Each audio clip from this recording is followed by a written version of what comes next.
you're watching Rendezvous with Smita Kumar at MediCircle.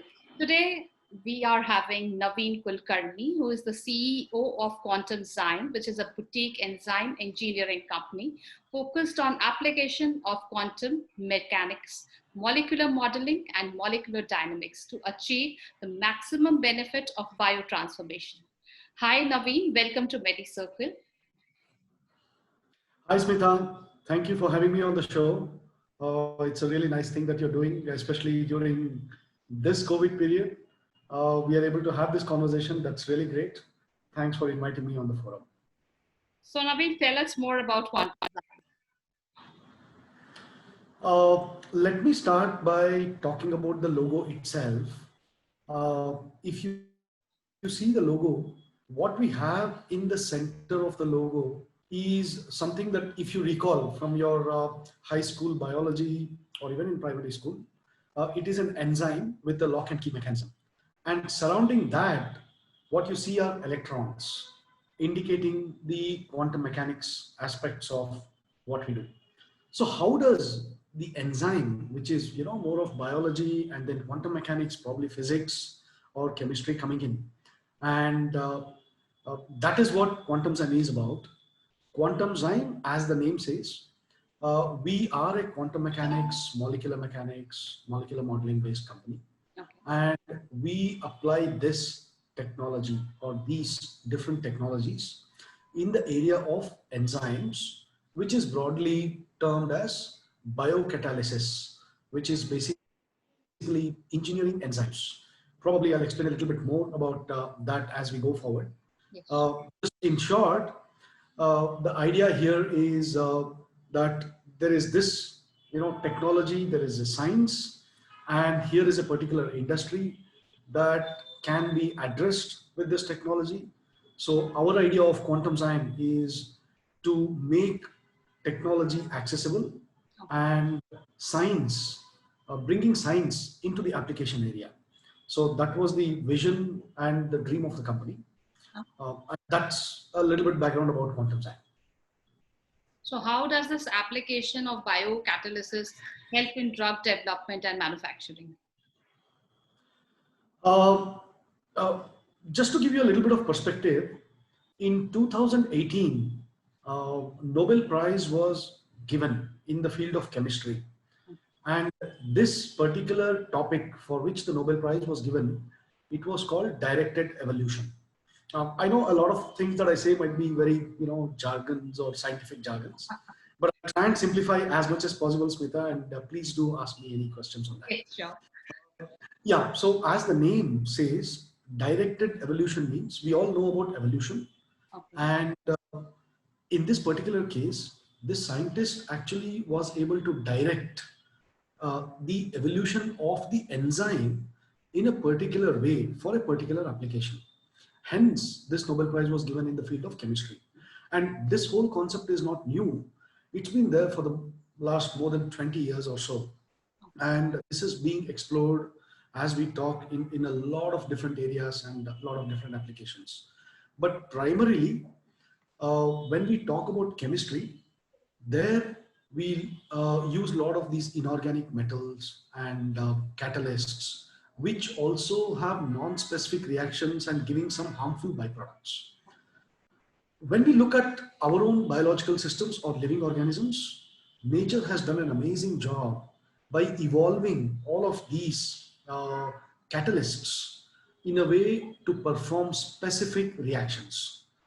So what scientists did was looked at all of these things and said, okay, why don't we now also evolve and use it for our other applications? And that's how the whole field of biocatalysis was born. And of course, a typical chemical reaction has a lot of effluents and difficult to dissolve or difficult to address kind of byproducts, which are also difficult to take away from the earth or harming the earth. Because of all of these reasons, a lot of large companies started thinking, okay, we should think green, and how can we make our processes greener?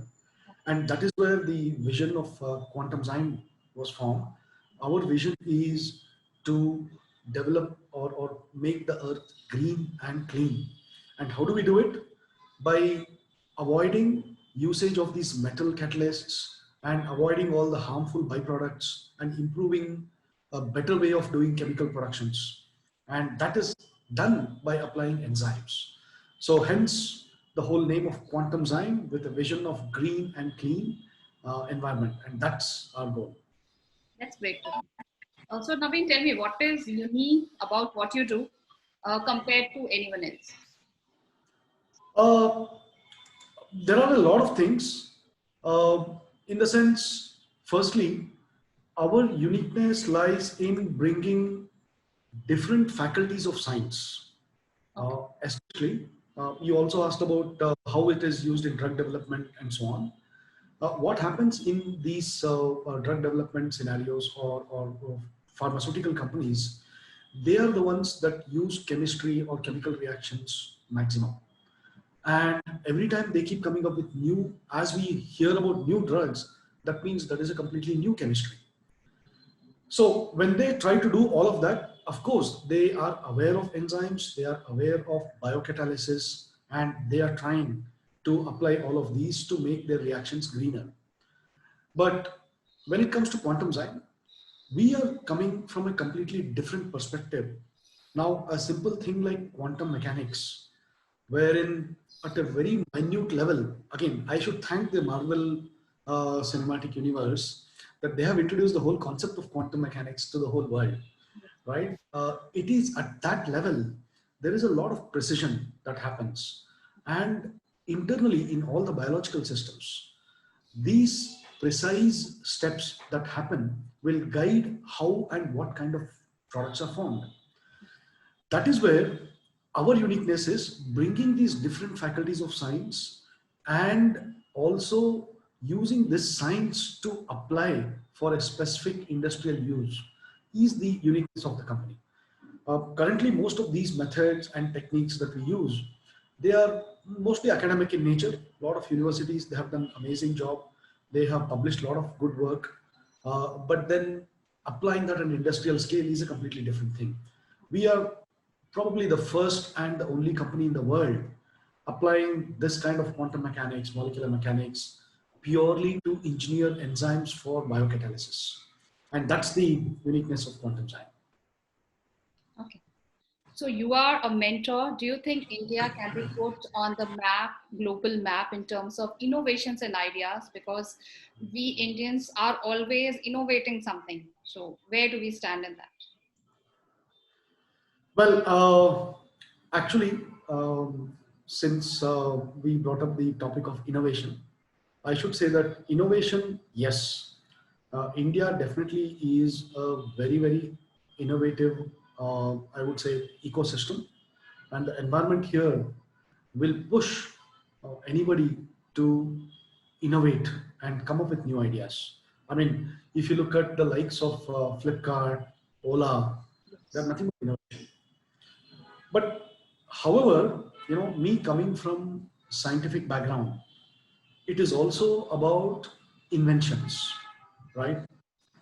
If you see any kind of leadership in the market, and even if we talk about global leadership, all of these comes from inventions.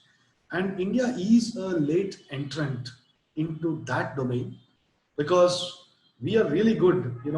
I think a famous word that is being used a lot is jugaad, Yeah, right? that too. That you can call as innovation, but really there is no jugaad in invention because this is about superiority, leadership, and also I would say preventing competition or getting that unfair advantage in the market. And for that, what India needs is a lot more risk capital, and the focus should be that you need to invest a lot more to Yes. get something that's very valuable at a global scale. And for that, even based on our own experience, we are really working with a lot of companies, a lot of customers. What I see, I mean, you can think of it, right? How can a chemical company say, oh, here is a company that is doing something with enzymes and quantum mechanics? So how do you think they can even work with us? There is not a possibility at all. But still, Being a large country, there are always very, very entrepreneurial businessmen or businesses who do think that, well, we are not talking about today. We are talking about 3 years or 5 years from now. And those are the kind of people that we are also working with. So yes, invention still has a little bit more uh, to go in terms of its journey and to get global leadership or market kind of an opportunity. But I guess we will eventually get there. I mean, we would be like definitely reaching the position, and we generally need a lot of money investments on also in the terms of R&D, where India should be focusing. So you have been the CEO of various companies. So how has the journey been, and what drives your motivation? Well, I think leading an organization, it's all about tenacity, weathering the storms. It's nice and rosy from outside. It's a nice title, but deep inside, it's a lot of jitteriness. Every morning you get up and then, oh, what can I do? What's going to happen? And that's how the role is. But it's also about weathering the storm and being able to interact with experts from across different, I should say, uh, capabilities or different departments. It can be sales, and there has been scenarios where I traveled myself and spent time in a hospital trying to sell certain things related to stem cells and understood what the end customer feels. So that was a B2C kind of a scenario. And then I have also worked on a B2B scenario where, again, not just talking to a customer, but understanding what their strategies are and what their goals are and how we can align with them and so on. So essentially, in every role, there has been a lot of learning and there have always been challenges. And the learning is primarily from the teams where the teams, it can be even scientific team. And believe me, when I say there is no such thing as entrepreneurship only to start a business. I have met entrepreneurs at every level, even at scientific level. I had a scientist. She was so smart that she came up with a completely different approach for a stem cell therapy for an eye to treat eyes. And we were able to save, rather provide vision to a girl who was in her, I think, seventh standard, who was about to take her exam. And she was cured within 3 to 4 months. And then their parents were so happy. Another situation was there were a couple that they were not able to have children for almost 5 years. They had tried all possible approaches. And with stem cell therapy, we were able to, help them also have a baby, which was an amazing fulfillment. By the end of the day, being a CEO, I think we should keep our feet on the ground and see what happens, interact, take that learning, bring it back to the top and implement and take it forward. The other experience that I really would like to share is even with the government bodies, even with regulatory bodies, there are people with so much of confinement. And as you can imagine, right, any, especially central government, they are, held from all angles, not really too much of space to move on, but still they have been able to create some amazing, I should say, schemes for the benefit of the people and amazing way of inspiring both startups and companies, how we can work with them, not only just work, but also drive policy making.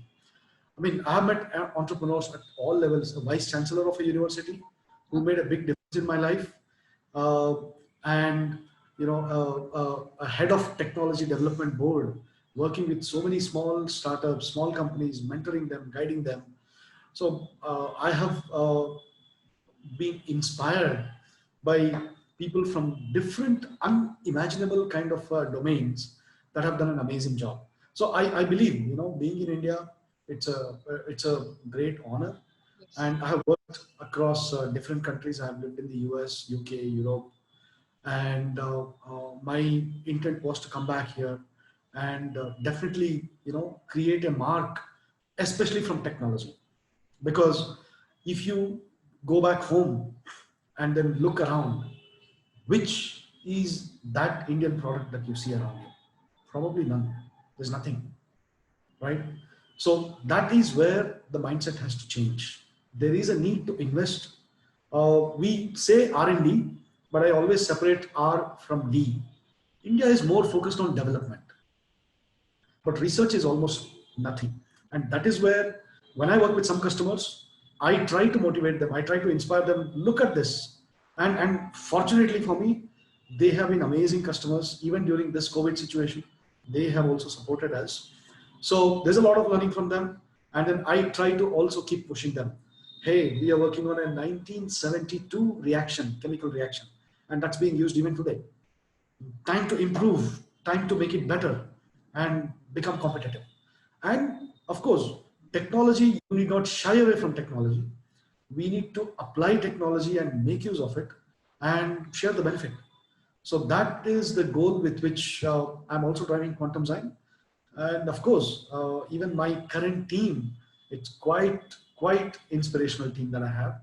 Most of them are IITs, PhDs from different parts of the world. They have come from US, Europe, and then they're working with me. And there's a great deal of knowledge I gain every day just by interacting with them. So that's what drives Quantum Zyme. That's what drives me. And yes, we are looking forward for a really good future, both within India as well as globally. Okay, so thanks so much, Naveen, for sharing such insightful views with us.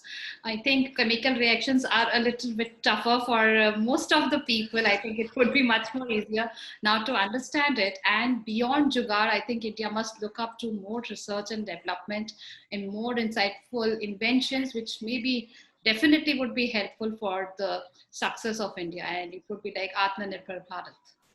So thank you so much for joining us on Medicine. Thank you. Thank you very much, Vita. You too. Bye-bye.